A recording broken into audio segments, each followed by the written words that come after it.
নমস্কার, আপনারা দেখছেন ওঙ্কার বাংলা। আপনাদের সঙ্গে রয়েছি আমি সৌমি। নজর রাখবো জেলার গুরুত্বপূর্ণ খবরের দিকে। যে খবরের দিকে প্রথমেই নজর রাখবো, ঘাড়ের উপর ৮ লক্ষ টাকার ঋণের বোঝা। তৃণমূলের পাহাড় প্রমাণ ঋণের বোঝায় নিয়েই নতুন করে ৪ লক্ষ কোটি টাকার বাজেট পেশ বিজেপির সরকারের। সোমবার প্রথম পূর্ণাঙ্গ বাজেট পেশ করলো তারা। পালাবদলের পর বাজেটেও রাজ্যবাসীর প্রত্যাশা ছিল তুঙ্গে। শিক্ষা, স্বাস্থ্য, শিল্প উন্নয়ন সহ একাধিক খাতের মনোনয়ন করতে পঞ্চশক্তি সমৃদ্ধি বাজেট পেশ করলেন অর্থমন্ত্রী স্বপন দাশগুপ্ত। রাজ্যে বিজেপি সরকারের প্রথম বাজেট পেশের আগে অর্থমন্ত্রী স্বপন দাশগুপ্তের সাথে মন্দিরে গিয়ে পুজো দেন মুখ্যমন্ত্রী। তারপরে বিধানসভায় আসেন তারা। বলাই বাহুল্য সনাতনী বিশ্বাসী আস্থা রেখেই পেশ হলো 2026-27 অর্থবর্ষের বাজেট। বাজেটের সবচেয়ে বড় আকর্ষণ ছিল ডিএ। রাজ্য বাজেটে ডিএ নিয়ে বড় ঘোষণা করেন অর্থমন্ত্রী স্বপন দাশগুপ্ত। রাজ্য সরকারি কর্মীদের ডিএ 18% থেকে বেড়ে ডিএ হলো 38%। অর্থাৎ এক ধাক্কায় রাজ্য সরকারি কর্মচারীদের ডিএ বাড়ল 20%।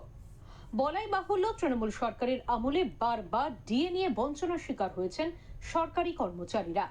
শেষমেশ স্বস্তির নিঃশ্বাস সরকারি কর্মচারীদের। রাজ্য সরকারি কর্মচারী, আধা সরকারি কর্মচারী, শিক্ষক ও অশিক্ষক কর্মীবৃন্দ সরকারের কাছে কাজ ও নীতি রূপায়ণের গুরুত্বপূর্ণ ভূমিকা পালন করেছে। এদের এই অবদানকে স্বীকৃতি দিতে আমরা ঘোষণা করছি যে বর্তমানে 18% মহার্ঘ ভাতা ডিএ ওপর অতিরিক্ত 20% দিয়ে দেওয়া হবে। এই বাজেটে স্বচ্ছ নিয়োগের উপর বিশেষ জোর দিল সরকার। তৃণমূল সরকারের পুরো প্রাথমিক এবং শিক্ষক সহ একাধিক নিয়োগ দুর্নীতির ইতিহাসকে স্মরণ করে সরকারি চাকরিতে স্বচ্ছ নিয়োগের নতুন দিশা বিজেপির প্রথম বাজেটে।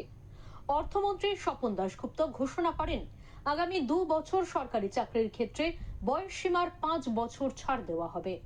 সব সরকারি চাকরিতে স্বচ্ছ নিয়োগ করা হবে।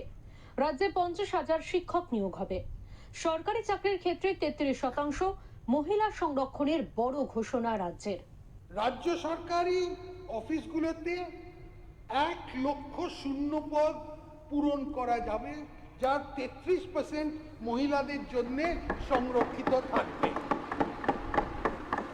রাজ্য সরকারের পালাবদলের পর বহুল কাঙ্ক্ষিত লক্ষ্যের ভাণ্ডারের জায়গায় চালু হয়েছে অন্নপূর্ণা ভাণ্ডার। ভোট পূর্ববর্তী প্রতিশ্রুতি অনুযায়ী রাজ্যের প্রথম পূর্ণাঙ্গ বাজেটে অন্নপূর্ণা ভাণ্ডার নিয়ে বড় ঘোষণা অর্থমন্ত্রী স্বপন দাশগুপ্তের। অন্নপূর্ণা ভাণ্ডারের জন্য 36,000 কোটি টাকা বরাদ্দ করেছে রাজ্য।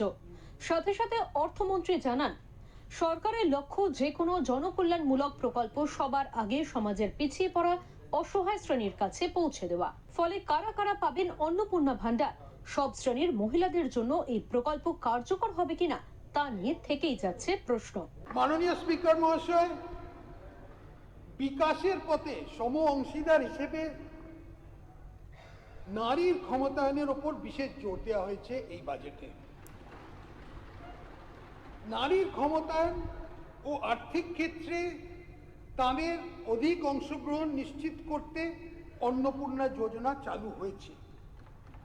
এই স্কিমের জন্য আমরা 36 কোটি টাকা বরাদ্দ রাখছি। রাজ্যে নতুন বাজেটে খুশির খবর একাধিক চুক্তিভিত্তিক আধা সরকারি কর্মীদের জন্যও।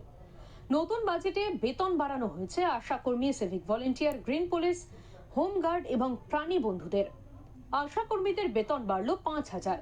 পাশাপাশি 2,000 টাকা করে বেতন বাড়ানো হয়েছে civic volunteer, green police, home guard এবং প্রাণী বন্ধুদের।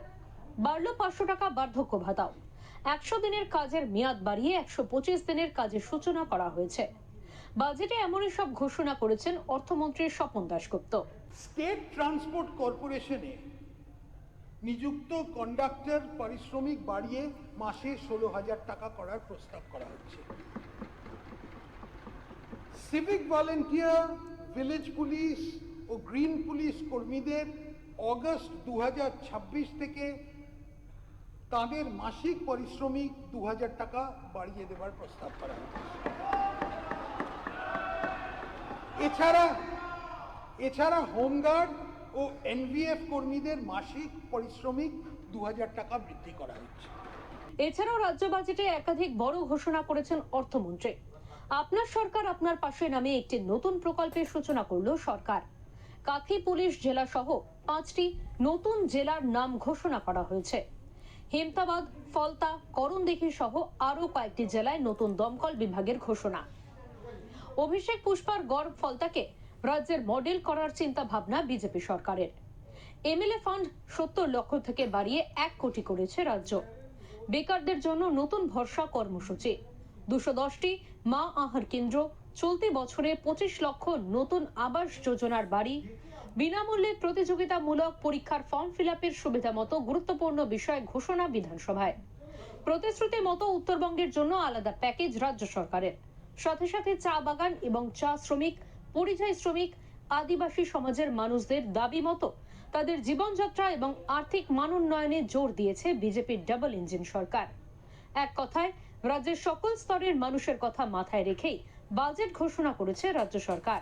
এখন দেখার এই বাজেটের বাস্তবায়ন ঠিক কতটা হয়। ব্যুরো রিপোর্ট, ওঙ্কার বাংলা।